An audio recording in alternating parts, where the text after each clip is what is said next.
So guys, inside Google, search for CapCut, CAPCUT, then press on enter.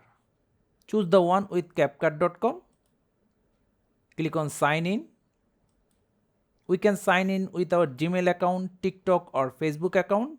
I am signing in with my Gmail account. So single left click, another left click. When we are inside here, go to left side, Magic Tools. Now from up here, select 4 images. Then Photo Colorizer. Now click on upload. Select the image you want to colorize. Press on open. This may take some time. So guys, this is our original image and this is the colorized one. Now to save the image, click on this button. Then if you are using Google Chrome, you can just click on these 3 dots, downloads, AI colorized, this is our file. Just click on show in folder. And here we have our colorized image. But there is a monthly limitation that how many images you can colorize, so keep that in mind.